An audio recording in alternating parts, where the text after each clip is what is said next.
Hello. Well, in Energy 101, we've been talking about oil and oil independence and energy independence, and that centers around oil imports. And thought it'd be a good time to talk about something we hear a lot about with the new technology being commercialized and coming on the forefront, and that's electric cars. So let's look at electric cars and what they mean. It turns out there's a lot of confusion over electric cars. There are electric cars and there are electric cars. All electric cars are not created equal, as I like to say. Some of them have been out for a while and others are new, so let's try to orient those.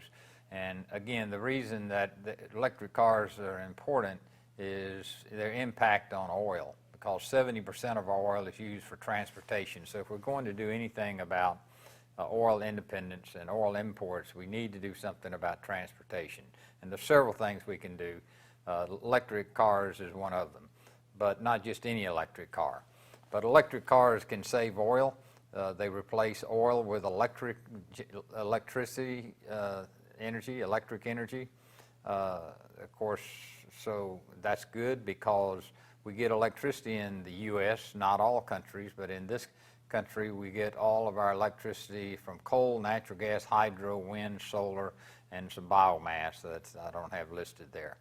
So that's good because due to the fact that natural gas price is about 5 times per unit of energy that of natural gas and coal, that makes no economic sense for anybody to be burning oil in an electric power plant to generate electricity when they can burn natural gas and coal. What electric cars, those that run on all electricity, accomplish is they don't burn any oil because you don't fill up at the filling station with gasoline, and they run off electricity, all of the energy of which comes from these natural resources that we listed. That does not include oil, which is good from the energy independence viewpoint. So what are some examples of the cars? There are 3 categories of electric cars. The Prius hybrid car was the first that got the name of an electric car, but that's really a little bit of quite a bit of a misnomer. Prius came out in 1997 in Japan, so this technology has been around for 15 years, and is a good example of how long it takes technology in the automobile industry, such as this, that's revolutionary, to penetrate the market. And there's still much less than 1% of the cars on the road that are hybrid cars. They went worldwide. Toyota with the Prius went worldwide in their market in 2001, and they've been available in the U.S. since then. And just in 2012 and 2013, they've come out with some additional models. So they got larger Priuses and smaller Priuses. But the Prius particularly shines in urban traffic, and let's look at why. The first key point is the hybrid car, like the Prius, only uses gasoline. It never plugs in to the electrical outlet to recharge a battery. It doesn't have that capability. It runs only on gasoline. So the oil that it saves is only due to the increased miles per gallon that it gets over a conventional car that's not a hybrid. It does have electricity on board, though, but it generates its own. It generates its own electricity from the engine at times when the engine is not needed for other things to power the car, and stores that electricity in a small battery pack. Now, why does it increase miles per gallon? Well, because it has a braking regeneration system on it, which is one of the key things that causes the Prius and the hybrid cars in general. Most manufacturers have several hybrid models now, but it allows it to regenerate braking energy. Just think about it when you are driving around town, which is when the hybrid really comes into its own. You're driving down the street, you get a stoplight or a stop sign, so you put the brakes on, you dissipate that kinetic energy that you had from the car moving into heat that heats your brakes up, and that energy is gone. And then the stoplight turns green and you accelerate, and now you've got to add all of that kinetic energy to get the car accelerated back up to 25 miles per hour, say, to accelerate it again. And then the next stoplight, you dissipate all that energy with brakes. Well, what the hybrid does is it uses a generator. When you step on the brake, it doesn't use friction on the brakes to slow it down. It cranks up a generator that loads the car down and slows it down. So it generates electricity from the kinetic energy that is recouped from when the car is slowed down. So it regenerates the kinetic energy of the car in stop-and-go traffic in particular. The battery pack is used to store the electricity, and then generally when you accelerate then from the light, that electricity that was generated from stopping is put into an electric motor that helps drive the wheels and accelerate back to 20 or 25 miles per hour. So that's a big factor. Another thing that it does, it always cuts the engine off if you stop when the car is stopped, and you have to pay attention to even notice that. But the car's engine cuts off so it doesn't burn fuel when it idles, and that's a significant item also. But it has a very small battery pack. If you just didn't have the engine and you locked it out, you can travel less than a mile on the batteries if they're fully charged. So it has a very small battery pack, so the cost penalty of the expensive batteries is not a big one. The range is the same as a conventional car with similar miles per gallon, and as I mentioned, it was introduced in 2001 worldwide. The range is an issue because in the all-electric car that we'll get to in just a minute, but in here it's just a matter of how much gasoline you have in the tank. Now, the miles per gallon is typically in real life in the high 30s or low 40s. Other conventional vehicle miles per gallon numbers have come to compete with the Prius and hybrids in general. So you can buy cars that'll get high 30s in typical kind of driving, similar to a hybrid. So, and that's the whole point of this hybrid technology.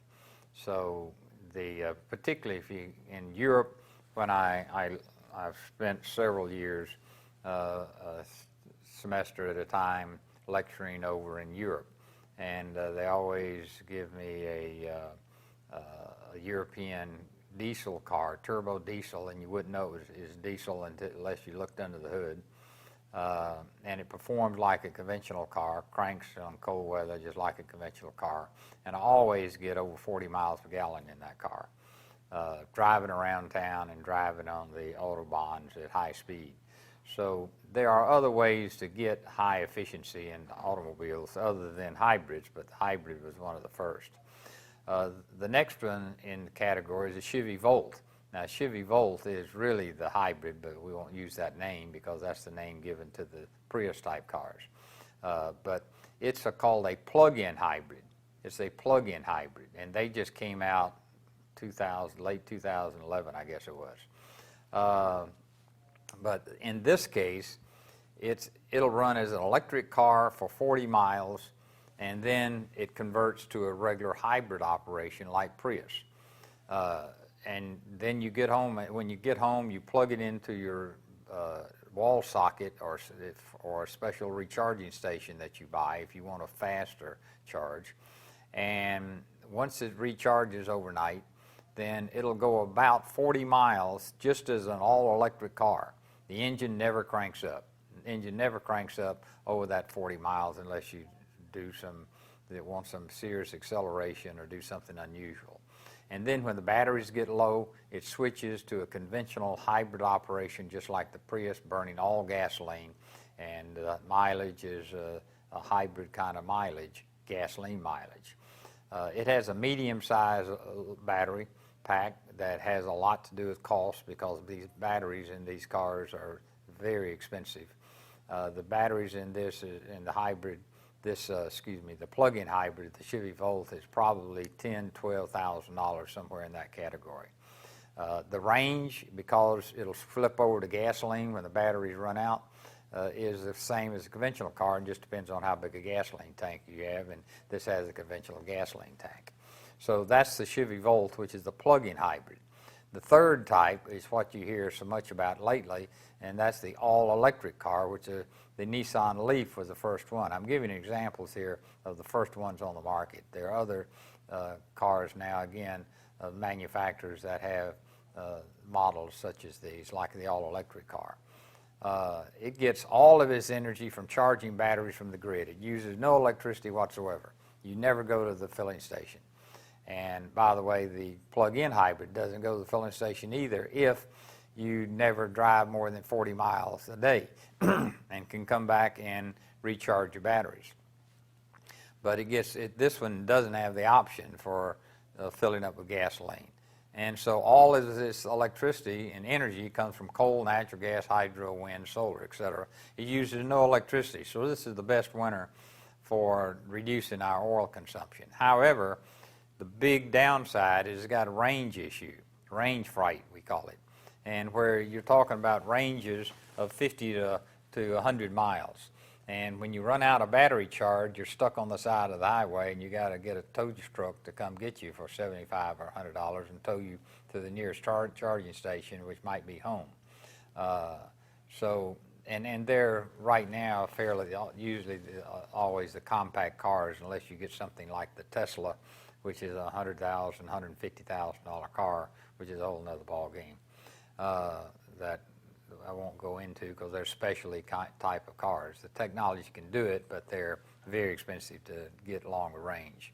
So that's the all-electric car, which on the oil conservation and oil savings is the best, but it's got issues with the big battery pack that has a high price. They're probably $15,000, somewhere in that category, for an all-electric car. And by the way, if you want air conditioning or heat in the summer or heat in the winter, that's going to cut your miles. That's the reason the range can drop to 50 miles or so, from 70 to 100, without any air conditioning or heat. But you turn the air conditioner on, it gets the energy to run the compressor from the batteries. And if you want heat, it uses electricity with the resistance heating to heat up the car. So there's some trade-offs with all-electric cars, but they're great cars for commuting around the city and never go out of the city. So by switching to all-electric cars saves oil. No oil is used for electricity. All electric cars burn no oil. The plug-in hybrids save some oil. Electricity from the grid displaces the oil that it uses. And it's pure electric operation, though, for the first 40 miles. Okay, I hope that clears up what the electric car confusion, which is kind of a muddy situation with all the models coming out. Thank you.